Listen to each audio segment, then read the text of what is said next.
Start.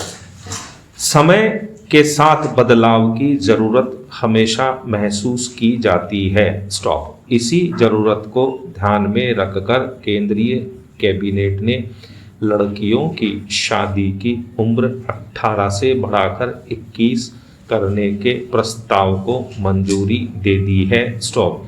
अब सरकार को विवाह से जुड़े मौजूदा कानूनों में संशोधन करना है। स्टॉप।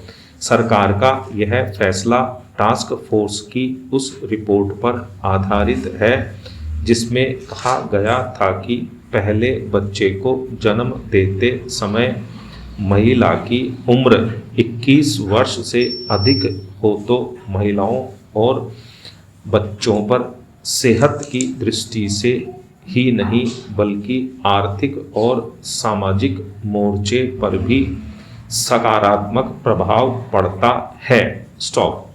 प्रसूताओं और नवजातों में कुपोषण की समस्या को देखते हुए यह अच्छा फैसला ही कहा जाएगा। स्टॉप। पैरा। कहा यही जा रहा है कि शादी की उम्र बढ़ाने के इस फैसले से बेटियां और सक्षम बनेंगी। स्टॉप। खास तौर से पढ़ाई और रोजगार के मामले में उन्हें और बेहतर अवसर मिलेंगे। स्टॉप। लड़कियों के विवाह की उम्र बढ़ाने के पीछे दिए जाने वाला यह तर्क भी काफ़ी अहम है कि 18 वर्ष की उम्र में लड़की को शादी और संबंधों को निभाने की ही समझ नहीं होती। स्टॉप। ऐसे में मां बनने पर उसकी हालत खास तौर से सेहत के मोर्चे पर और खराब हो जाती है। स्टॉप। शारीरिक और मानसिक रूप से परिपक्व होने के लिए स्त्री पुरुष दोनों के लिए ही 21 वर्ष की उम्र को सही माना गया है। स्टॉप। कैबिनेट को अब बाल विवाह निषेध अधिनियम समेत दूसरे कानूनों में भी जरूरी संशोधन करने होंगे। स्टॉप। लेकिन इस बात का भी ध्यान रखना होगा कि मां की सेहत से जुड़े सवाल सिर्फ कम उम्र में गर्भ धारण करने पर ही निर्भर नहीं होते बल्कि गरीबी और भेदभाव भी इसके लिए बहुत हद तक जिम्मेदार कारक हैं। स्टॉप। यह भेदभाव शिक्षा और रोजगार तक में दिखता आया है। स्टॉप। यह बात सही है कि पिछले सालों में महिलाओं ने सभी क्षेत्रों में अपनी उपलब्धियों का डंका बजाया है लेकिन समुचित अवसर मिलने पर ही स्टॉप हमें यह भी स्वीकार करना होगा कि बेहतर शिक्षा का स्वास्थ्य से सीधा संबंध है। स्टॉप। अभी तो हालत यह है कि देश में 15 से 18 की उम्र के बीच पढ़ाई छोड़ने को मजबूर बेटियों की बड़ी संख्या है। स्टॉप। समाज में लड़कियों की सुरक्षा को लेकर चिंता व उन्हें बोझ मानने की सोच भी इसकी बड़ी वजह है। स्टॉप। यही वे कारण हैं जो कानूनन रोक के बावजूद बाल विवाह को बढ़ावा देते रहे हैं। स्टॉप। पैरा। ऐसे में सबसे बड़ी जरूरत बालिकाओं को सामाजिक सुरक्षा प्रदान करने की है जिसमें उनकी शिक्षा से लेकर रोजगार तक की चिंता करनी होगी। स्टॉप। विवाह की उम्र बढ़ाना ही समस्या का समाधान नहीं है। स्टॉप। बेटियों को पढ़ने और आगे बढ़ने के अवसर समान अवसर मुहैया कराए बिना बदलाव संभव नहीं है। स्टॉप। पैरा।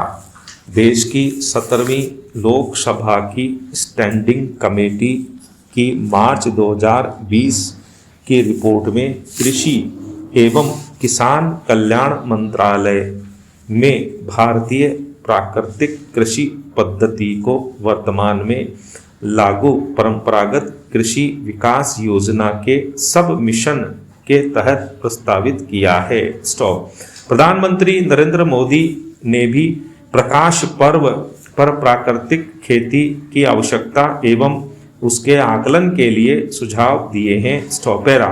ज्ञातव्य है कि परंपरागत कृषि विकास योजना जैविक खेती के मूल सतत आधार अनुरूप कृषि के परंपरागत ज्ञान को आधुनिक कृषि विज्ञान की पद्धतियों के साथ समाहित कर मृदा स्वास्थ्य प्रबंधन के लिए लागू की गई एक महत्वपूर्ण योजना है। स्टॉप। इसी संदर्भ में प्राकृतिक खेती को भी कृषि लागत में कमी करते हुए रसायन मुक्त एवं गुणवत्ता युक्त प्राकृतिक उत्पाद की प्राप्ति के उद्देश्य के लिए प्रोत्साहित किया जा सकता है। स्टॉप।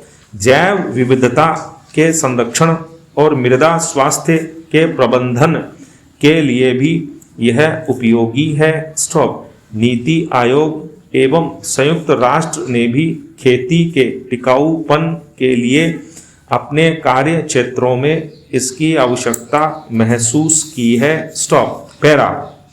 विगत दशकों में प्राकृतिक खेती को प्रोत्साहित करने के अभियान कर्नाटक, तमिलनाडु एवं महाराष्ट्र के किसानों एवं सामाजिक संस्थाओं द्वारा असंगठित रूप से किए गए। स्टॉप। आंध्र प्रदेश सरकार ने अपने राज्य के 6 लाख से अधिक किसानों को योजनाबद्ध रूप से इस पद्धति के कार्यक्रम से जोड़ा है, जिसमें 4 लाख से अधिक किसानों द्वारा पूर्व में भी जैविक खेती पद्धति को अपनाया हुआ था। स्टॉप। गुजरात के डांग जिले में भी राज्य सरकार के सहयोग से लगभग 19,600 हेक्टेयर क्षेत्र में प्राकृतिक खेती की जा रही है, जिसका आगामी लक्ष्य 57,000 हेक्टेयर तक किया गया है। स्टॉप। वन आच्छादित 77% एवं प्राकृतिक संसाधनों से परिपूर्ण इस जिले में प्राकृतिक संसाधनों के संरक्षण के लिए बिना बाहरी कृषि आदानों से कम लागत वाली प्राकृतिक खेती अपनाने के लिए समर्थन दिया जा रहा है। स्टॉप। कर्नाटक राज्य ने भी अपने 10 जलवायु खंडों में शुरुआती रूप से 2000 हेक्टेयर क्षेत्रफल पर यह पद्धति लागू कर रखी है। स्टॉप। इस दिशा में इन राज्यों के अतिरिक्त हिमाचल प्रदेश, हरियाणा एवं केरल ने भी किसानों के लिए इसकी आवश्यकता जताई है। Stop. Para. Zero budget natural farming Subhash Palekar द्वारा दी गई प्राकृतिक खेती की एक उन्नत विधि है, जिसे पूर्व में कर्नाटक राज्य में अपनाया गया था। स्टॉप। सिंचित क्षेत्रों एवं रासायनिक खेती करने के अनुसंधान परिणामों में इस खेती के मुकाबले अधिक उत्पादन प्राप्त होता देखा गया है, तो भी इस पद्धति से प्राप्त रसायन मुक्त प्राकृतिक उपज, जैव विविधता संरक्षण एवं पारंपरिक खेती के उत्पाद के साथ साथ कृषि लागत में कमी करने के लाभ को नकारा नहीं जा सकता है। स्टॉप। अतः इस पद्धति के मूल उद्देश्यों एवं लागू करने के लिए क्षेत्र विशेष को ध्यान में रखते हुए उन्नत तकनीकी विकसित करने की आवश्यकता है। स्टॉप। पैरा।